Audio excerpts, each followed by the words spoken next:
आप सभी का मैं स्वागत करता हूं और विधानसभा के सत्र में भी गैरसैंण भराड़ीसैंण में आप सभी मित्रों से वहां भी मिलना हुआ और बहुत सारे विचार बिंदु भी आपस में हम सब लोगों ने साझा किए हैं।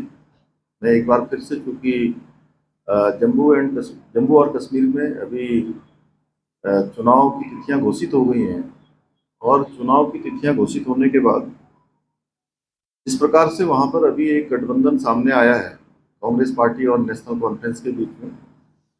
तो ये गठबंधन सत्ता के लालच में बार बार देश की सुरक्षा, एकता और अखंडता के साथ खेलने वाली कांग्रेस पार्टी ने जम्मू कश्मीर में अब्दुल्ला परिवार की नेशनल कॉन्फ्रेंस के साथ फिर से गठबंधन कर दिया है, जिन्होंने 3 दशकों तक लगातार कांग्रेस कश्मीर को 3 दशकों तक लगातार पीछे धकेलने का काम किया। आतंकवाद को, अलगाववाद को, जिहाद को लगातार पोषित करने का काम किया और कांग्रेस पार्टी ने जो गठबंधन किया है, उस गठबंधन के बाद उनके मंसूबे सबके सामने जाहिर हो गए हैं कि वो किस प्रकार से कश्मीर को किस प्रकार से बर्बाद करने वाले लोगों के साथ आज अपना गठबंधन कर रहे हैं। तो नेशनल कॉन्फ्रेंस के घोषणा पत्र के वादों पर कांग्रेस पार्टी और राहुल गांधी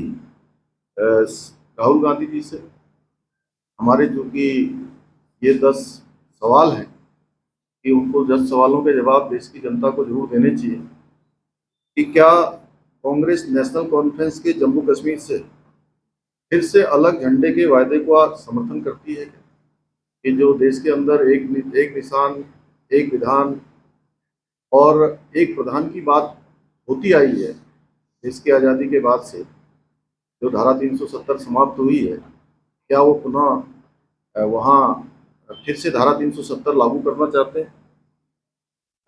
फिर से जो है अशांति और आतंकवाद के युग में कश्मीर को धकेलना चाहते हैं? इस निर्णय का क्या वो समर्थन करते हैं? क्या कांग्रेस कश्मीर के युवाओं के बदले पाकिस्तान के साथ वार्ता करके फिर से अलगाववाद को बढ़ावा देने का समर्थन करती है? ये प्रश्न है। क्या कांग्रेस पार्टी राहुल गांधी पाकिस्तान के साथ फिर से व्यापार शुरू करने के नेशनल कॉन्फ्रेंस के निर्णय से फिर से बॉर्डर पार से आतंकवाद और इकोसिस्टम का पोषण करने का भी क्या समर्थन करते हैं? क्या कांग्रेस आतंकवाद और पत्थरबाजी की घटनाओं में जिनके परिवार के लोग शामिल रहे हैं, उनको सरकारी नौकरियों में फिर से बहाल करके आतंकवाद, दहशतगर्दी और बंद के दौर को फिर से वहां पर लाने का समर्थन करते हैं?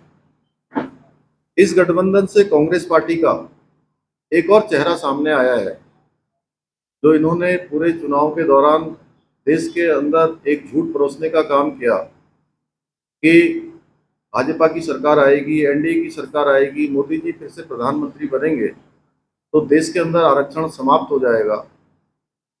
इस प्रकार का एक पूरा भ्रमजाल इन्होंने फैलाया।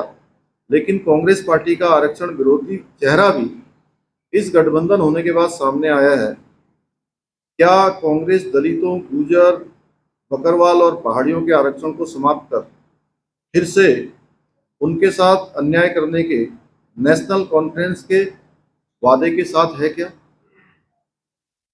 कांग्रेस चाहती है कि जो शंकराचार्य पर्वत, तख्ते सुलेमान और हरि पर्वत कोहे मारन के नाम से जाने जाए? ये नेशनल कॉन्फ्रेंस का वहाँ का अपना एजेंडा है, उनका घोषणा पत्र है। क्या कांग्रेस जम्मू कश्मीर की अर्थव्यवस्था को एक बार फिर से भ्रष्टाचार की आग में झोंककर पाकिस्तान समर्थित गिने चुने परिवारों के हाथ में सौंपने का समर्थन करती है? और इसके साथ ही कांग्रेस पार्टी नेशनल कॉन्फ्रेंस के जम्मू और घाटी के बीच भेदभाव की राजनीति का भी समर्थन करती है कि आपस में गठबंधन करने के बाद? और साथ ही कांग्रेस और राहुल गांधी कश्मीर को ऑटोनॉमी देने की जो नेशनल कॉन्फ्रेंस की विभाजनकारी सोच है, उन नीतियों का क्या कांग्रेस समर्थन करती है? जो जो चीज़ें जो है इन्होंने अपने घोषणा पत्र में कही है या जम्मू और कश्मीर के लोगों के बीच में रखी है। तो ये कुछ सवाल हैं जो मैं आप सबके माध्यम से देश की जनता के समक्ष भी रख रहा हूँ, और कांग्रेस पार्टी को और राहुल गांधी को इस पर अपना जवाब देना चाहिए कि आखिर कांग्रेस क्या सोचती है कि जिस प्रकार से आज आदरणीय प्रधानमंत्री मोदी जी के नेतृत्व में वहाँ धारा 370 समाप्त होने के बाद कश्मीर का अमन चैन बढ़ा है, शांति बढ़ी है, वहाँ का पर्यटन बढ़ा है, तेजी से विकास आगे बढ़ा है, और अलगाववादी, आतंकवादी, जिहादी और देश की विघटनकारी शक्तियाँ उन पर लगाम लगी है। जो तमाम प्रकार के दंगे होते थे, तमाम प्रकार के हमारे सैनिकों पर, अर्धसैनिक बलों पर हमले हुआ करते थे, वो हमले मिनिमम हो गए हैं। पत्थरबाजी की घटनाएं समाप्त जैसी हो गई हैं। क्या कांग्रेस फिर से ऐसे लोगों के साथ मिलकर वहां पर इस प्रकार का माहौल बनाना चाहती है? तो ये कुछ